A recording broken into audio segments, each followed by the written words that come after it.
এবার চমক দিয়ে ব্রাজিলের স্কোয়াড ঘোষণা করলো কার্লো আনচেলত্তি। আগের দুই স্কোয়াডে ছিল নতুনত্ব, তবে এবার ব্রাজিলের স্কোয়াডে তেমন নতুন নেই। জানাশোনা ও আগে খেলা খেলোয়াড়দের নিয়েই দল সাজিয়েছে কার্লো আনচেলত্তি। এর মাঝে দলে ফিরেছেন অনেকে, আবার দলে টিকে গিয়েছেন অনেকে। অনেকের ডাক পাওয়াটাই বেশ প্রশ্নের জন্ম দিয়েছে। গোলরক্ষক পজিশনে অ্যালিসন বাদ পড়েছে ইনজুরির জন্য, তবে দলে ফিরেছে আরেক অভিজ্ঞ গোলরক্ষক এডারসন। জেনেরবার্গে যাওয়ার পর আবারও জাতীয় দলের দরজা খুলেছে এডারসনের। ক্লাবে ভালো না করলেও আবারও গোলরক্ষক পজিশনে টিকে গিয়েছেন বেন্তো ম্যাথিউস।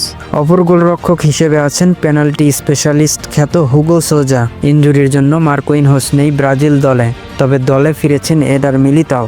যদিও বাদ পড়েছেন শেষ 4 ম্যাচে 3 বার ব্রাজিলের শুরুর একাদশে থাকা আলেক্সান্দ্রো রিবেইরো। পিএসজির বেরালদো পেয়েছেন এই জায়গায় সুযোগ। অন্য ডিফেন্ডার হিসেবে আছেন কুয়েজে খেলা ফেব্রিজিও ব্রুনো।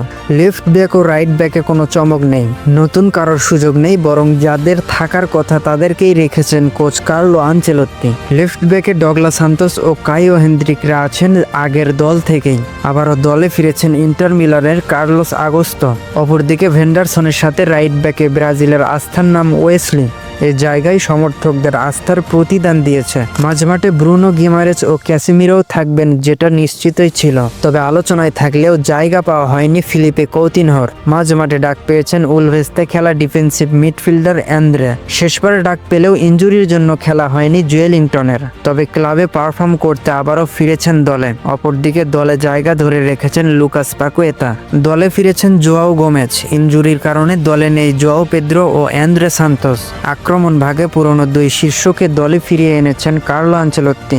ভিনিসিয়াস জুনিয়র ফিরবেন অনেকটাই অনুমানই ছিল, তার সাথে ফিরেছেন রদ্রিগো। ক্লাবে সময় না পেলেও পুরনো শীর্ষকে মনে রেখেছেন ডন কার্লো আনচেলত্তি। আবারও ব্রাজিল দলে ফিরেছেন নটিংহাম ফরেস্টে খেলা স্ট্রাইকার ইগোর জেসুস। তার অন্তর্ভুক্তিতে বাদ পড়েছেন ব্রাজিল লিগের সর্বোচ্চ গোলদাতা কাইও জর্জ। অপরদিকে গ্যাব্রিয়েল মার্টিনেলি ও এস্তেভাও উইলিয়াম দলে জায়গা ধরে রেখেছেন এবং ইনজুরি কাটিয়ে দলে ফিরেছেন ম্যাথিউস কুনহা। অপরদিকে বারবার সমালোচনা হলেও আনচেলত্তির দলে বহাল আছেন রিচার্লিসন।